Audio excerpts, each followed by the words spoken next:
So on chapter 5, we're going to go ahead and combine the first two sections because section 1 is relatively short.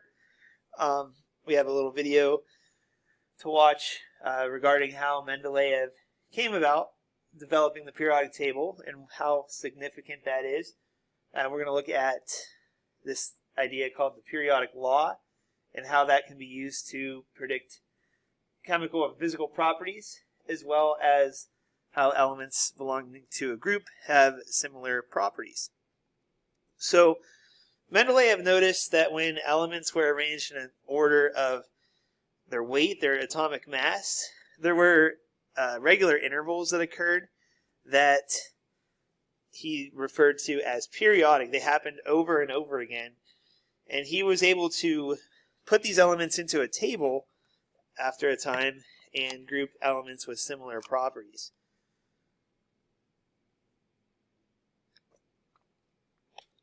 There were some empty spaces, though, once he grouped these elements together.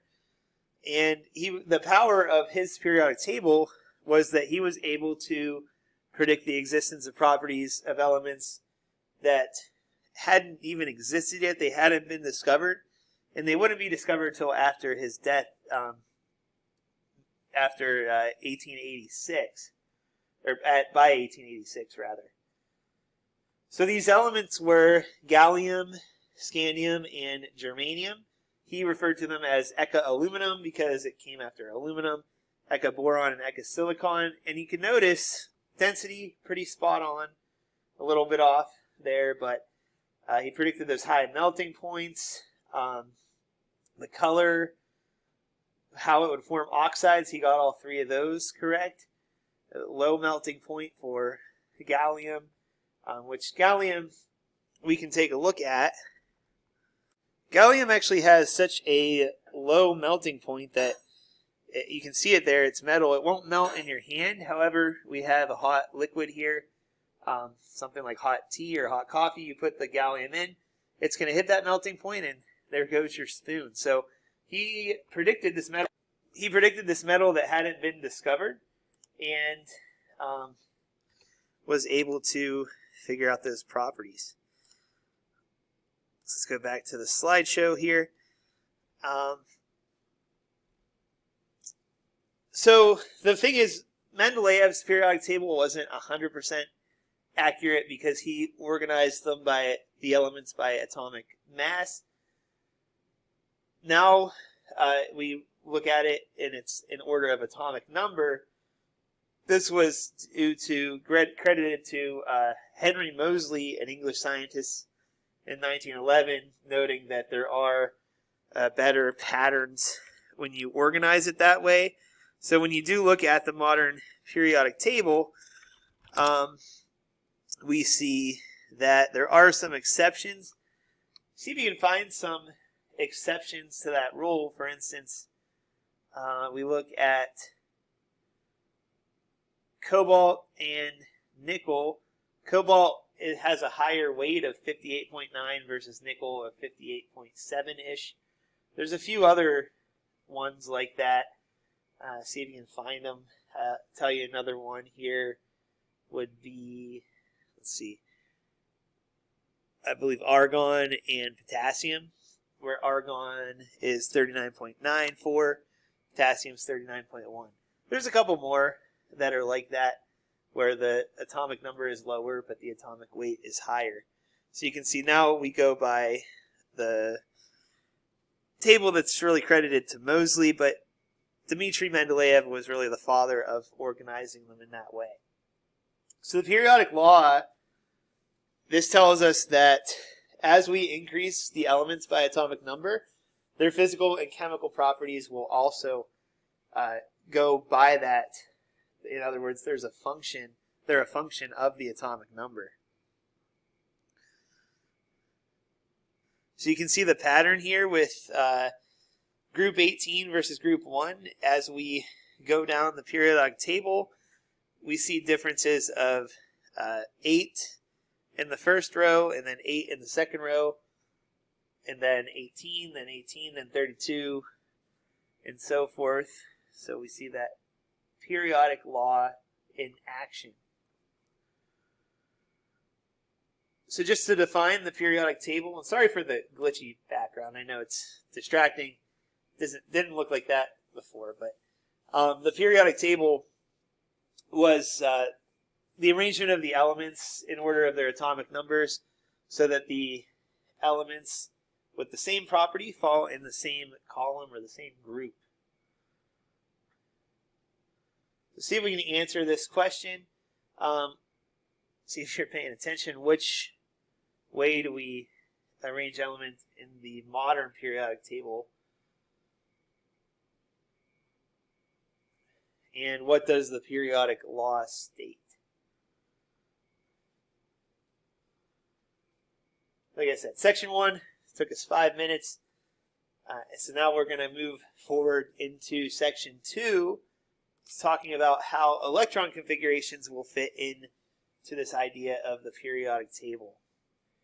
So we're going to look at some patterns that we see there, and we're also going to describe the general locations of different classes of elements that we'll need to know: the alkali metals, alkaline earth metals, halogens, and noble gases.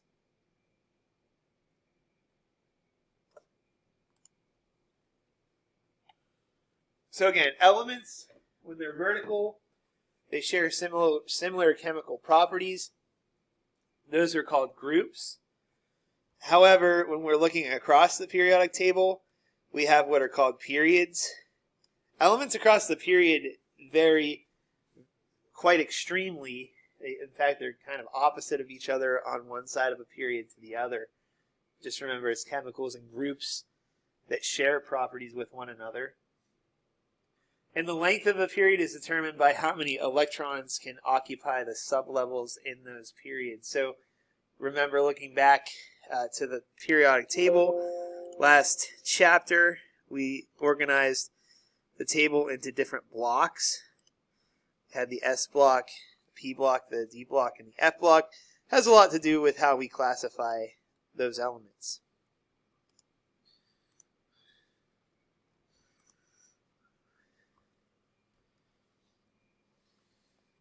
So let's talk about what we're going to call those elements. In group 1, we have what are called the alkali metals.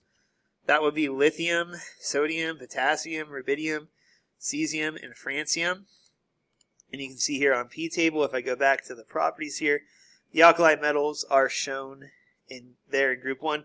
Notice hydrogen is not included in that group. Hydrogen is not considered a metal.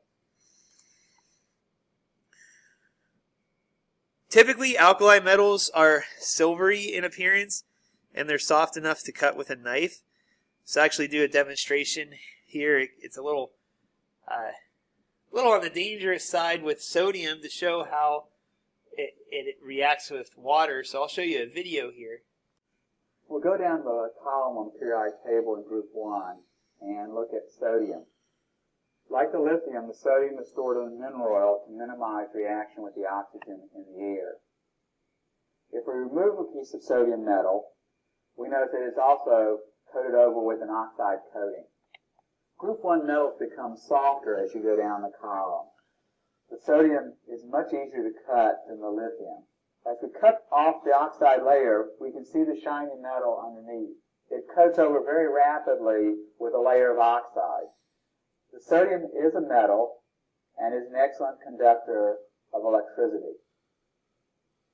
If we take a piece of the sodium metal and add it to water, we notice a much more rapid reaction with the water.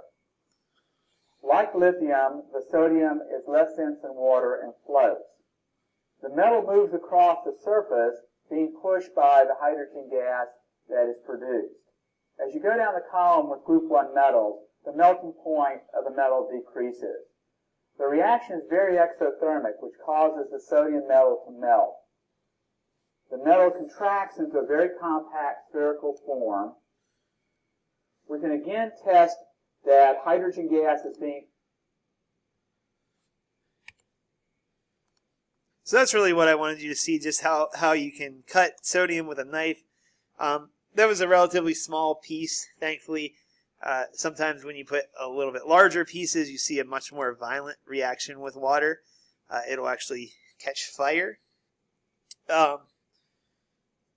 But that is group 1, the alkali metals. Not to be confused with group 2, which we call the alkaline earth metals. This is going to consist of beryllium, magnesium, calcium, strontium, barium, and radium. So you can see back to my table, we're looking at the yellow column here, with those elements being the alkaline earth metals. Similar to the alkali metals in a way, they both form positive ions, but the alkaline earth metals are a little less reactive. But they're still reactive enough to where we don't find them in their pure form in nature. So notice hydrogen has an electron configuration of 1s1, but it does not share those same properties. It's quite unique.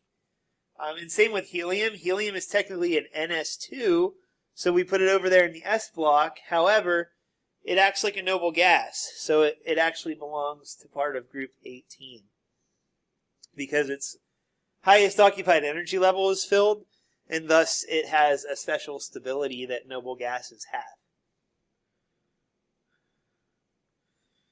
So here you can see the sublevels that fill in each period. First period we have 2 elements, so we have the 1s filling. Second period we have 2s and 2p. Third period we've got 3s and 3p. We also have 3d, but that doesn't fill till the 4th period. And then you see there's that pattern where the D block is always 1 less than the S block. And then as we go down, the F block is always 1 less than the D block. And those are the orbitals that fill in each one. We can go as far as saying 7p will fill here. This book is a little dated. Let's go ahead and see if we can try some of these sample problems. For instance, we have sample problem A. Without looking at the periodic table, let's identify the group, period, and block that xenon 6s2 would have. As we look at xenon 6s2, well, we know the main energy level is 6, so I have to be 6 rows down, meaning that the period would be 6. I see that there's 2 electrons in my s orbital with no p orbitals being filled. So my group would have to be 2 over, and the block, of course, because S is the only one represented, would be the S block. If I had some p orbitals filled, it would be the p block. We're looking basically at how far left we're going. So if I look at the periodic table, it kind of looks like this. We've got the S block, and then remember the F block gets crossed first, and then we go into the D block, and then finally on the right side the P block. So how far over I go from left to right is going to tell me what block it's located in. Since I only went as far as the S block, we know that this is an S block element. And if we wanted to, we could figure out what that is. Xenon 6s2 is going to be barium.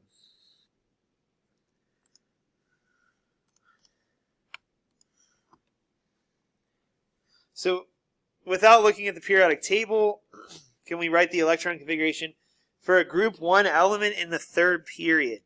So 3rd period tells me we're in the 3rd main energy level. So that tells me 3. Group 1 element tells me there's 1 electron in it, and it has to be in the S block. So we're looking at 3s1. And that's really all I need to know. Here we had an S2 element. Remember, that's an alkaline earth metal. Here we have an S1 element, specifically would be sodium, and we just looked at sodium, and it's quite reactive. It's an alkali metal. It's going to be more reactive than barium. So I'm going to highlight more reactive.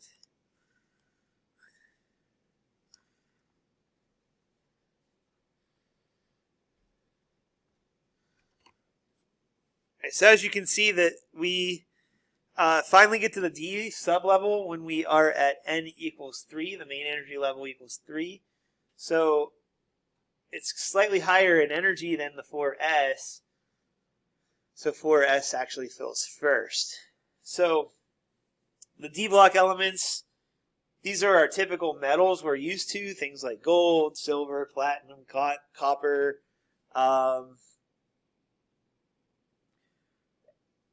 nickel, things that we tend to think of when we think of metals, iron, things like that. These are all transition metals because they kind of transition us from one side of the periodic table to the other. Let's take a look at what that looks like on the table.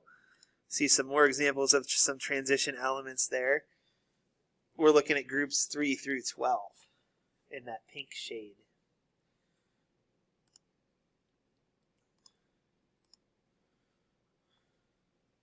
So looking at our sample of C here, Krypton 4D5, 5S1, can we do the period, block, and group? And then we'll look at the periodic table to find the element. So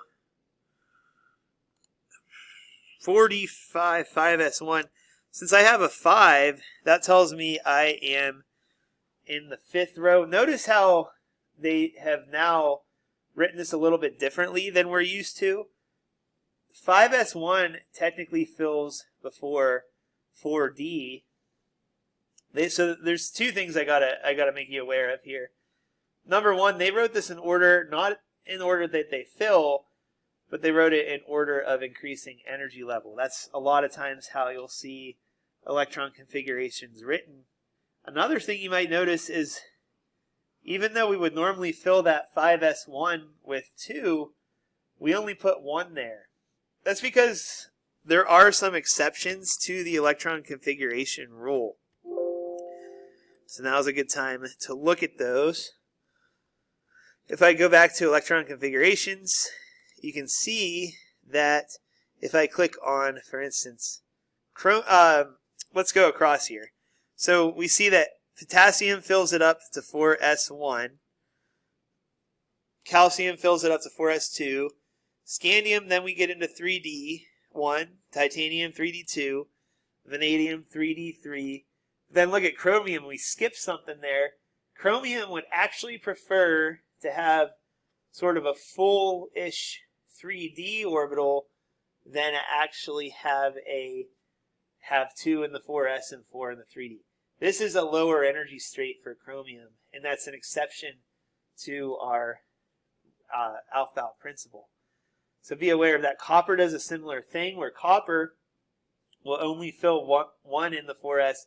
It prefers to have all 10 electrons in the 3D versus having 2 in the 4s and only 9 in the 3D. This is the preferable state for copper. You can see there's a way somehow that I can get the exceptions to show up. Those red ones there, they all have exceptions to that principle a lot of times. See how the 5s is skipping, not being filled. So I just want to make you aware that there are some exceptions that you'll see to the way we learned how to do these electron configurations last chapter. Now that that's out of the way, I basically told you what element that was. 4D5, 5S, I'm sorry, 4D5, 5S1. It's actually going to be molybdenum. We have 5S1 and then 4D5. And because of that, we are looking at the 5th period because it's in energy level 5. And then with 6 electrons, 1, 2, 3, 4, 5, 6, we're in group 6. So again, you're using the highest energy level to determine the period, and you're using the total number of electrons, which in this case would be 5 plus 1, or 6, to determine the group. So group 6, period 5, block, that's in the D block, because remember we filled S and now D is next. And the element is molybdenum. And others in group 6 they're asking for would be things like chromium, tungsten, and seaborgium. So I know I went through that a little bit fast, but feel free to go back and see how I found that answer if you need to. We're going to keep moving forward talking about the P block being the groups 13 through 18 except for helium. These, along with the S block elements, so S and P, we call those the main group elements as opposed to the transition metals in the middle. So kind of the two high towers there would be my main group elements. They're the ones that do a lot of the action in chemistry, the ones we sort of refer to more often than the others. That's why they're called the main group elements. And I also do want to point out that the P block includes all of the nonmetals. So if it's a nonmetal, it's going to be in the P block. The metalloids are also always going to be in the P block. And finally, the metals. There are some metals. There's 8 metals in the P block, but most of the metals are going to be in the S and the D block. Next, we'll go ahead and look at elements in group 17. These are known as the halogens. If I can pull my properties back up, the halogens, not that one. I guess they don't have their own highlighting here, but they're fluorine, chlorine, bromine, iodine, astatine, that group 17. And they react vigorously to form what we know as salts, like sodium chloride, for instance, because chlorine is a halogen. So just remember, all those halogens are in group 17. They have similar properties. And the metalloids, they are between the metals and the nonmetals, that kind of stair step that divides the two, shown in that blue color there. Things like boron, silicon, germanium, arsenic, antimony, tellurium. They tend to have properties sort of both. They're harder and denser than alkaline earth metals, but they're softer and less dense than the D block metals.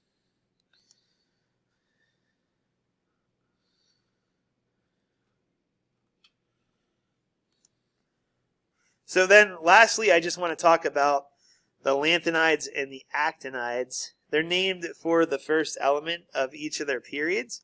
In the F block, lanthanum and actinium. So the lanthanides are this top row in the F block, and the actinoids are the bottom row in the F block. And what properties do they have? They tend to, the actinides are all radioactive, but the lanthanides tend to be shiny metals and similar in reactivity to the alkaline earth metals, that should say, in group 2.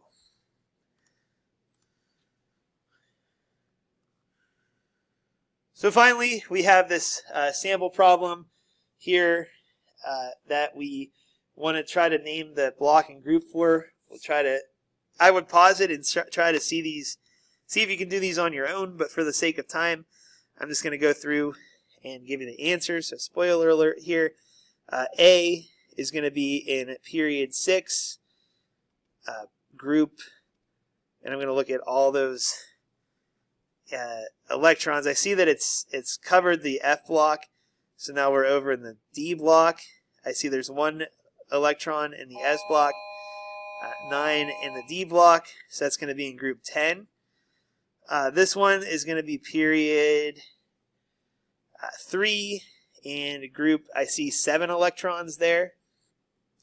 C is going to be in period 3, and I see 8 electrons there. And the letter D is going to be period 6, because that's the highest energy level, and group 2. So make sure you understand why those all are the way they are. Let me know if you have any questions. I know I sped through this one a little bit, but we will talk about section 3 next.